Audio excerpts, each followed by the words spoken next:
Viewers, আমার রান্না রেসিপির আরেকটি এপিসোড দেখার জন্য আপনাদেরকে ওয়েলকাম জানাচ্ছি।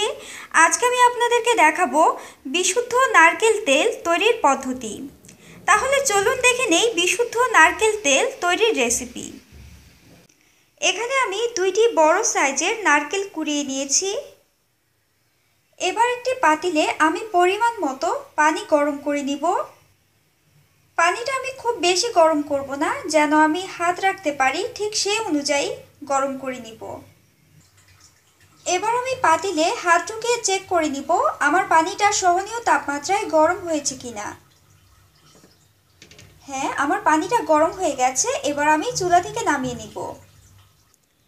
এবার একটি বলে আমি নারকেলটা ঢেলে দিব। এখানে আমি যে পরিমাণ নারকেল নিয়েছি ঠিক সেই পরিমাণ গরম পানি আমি দিয়ে দিব।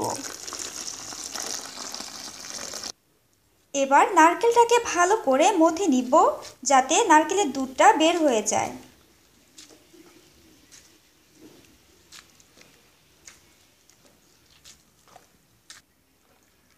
আপনারা দেখতে পাচ্ছেন আমার নারকেল থেকে অলরেডি নারকেলের দুধটা বের হয়ে গেছে। এবার আমি এভাবে চিপে চিপে নারকেলটাকে দুধ থেকে আলাদা করে নিব।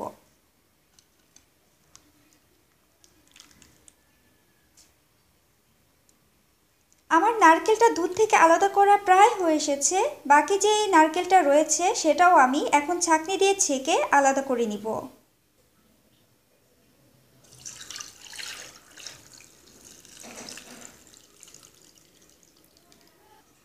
আমার নারকেলের দুধটা ছাঁকা হয়ে গেছে। এবার চিপে রাখা নারকেল কুড়ানোর মধ্যে আমি আবারও পরিমাণ মতো গরম পানি দিয়ে দিব।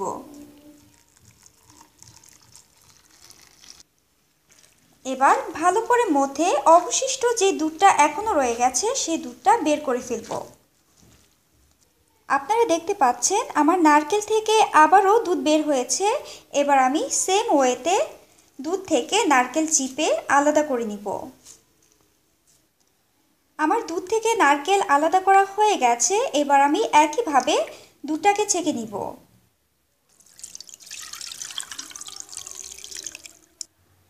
এবার একটি পাতিলে আমি নারকেলের দুধটা ঢেলে দিব।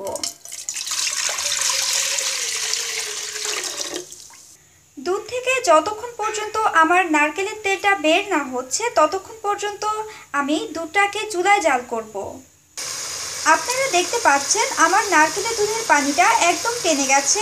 এবার আমি চুলার আঁচটা কমিয়ে ফেলবো, না হয় নিচে দিয়েই লেগে যেতে পারে। এবার যতক্ষণ পর্যন্ত আমার নারকেলের তেলটা বের না হচ্ছে ততক্ষণ পর্যন্ত আমি অল্প আঁচে জাল করব। আমার নারকেলের তেল বের হওয়া শুরু হয়ে গেছে।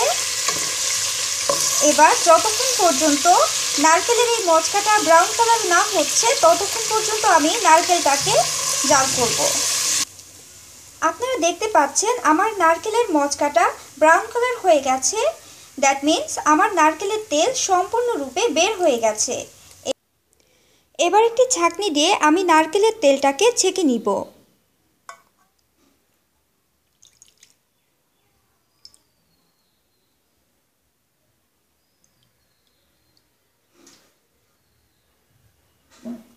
সো ভিউয়ার্স, হয়ে গেছে আমার নারকেলের তেল তৈরির রেসিপি।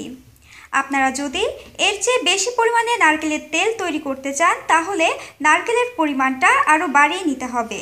আর হ্যাঁ, আরেকটি কথা, দুধের সর থেকে ঘি তৈরির আমার আরেকটি রেসিপি রয়েছে। সেই রেসিপিটি যদি আপনারা দেখতে চান তাহলে আমার চ্যানেলের ভিডিও অপশানে গিয়ে ভিডিওগুলো দেখে নিতে পারেন। আজ এ পর্যন্তই। আরেকদিন আপনাদের সামনে নিয়ে আসবো আরেকটি নতুন রেসিপি। ততদিন পর্যন্ত ভালো থাকুন, সুস্থ থাকুন।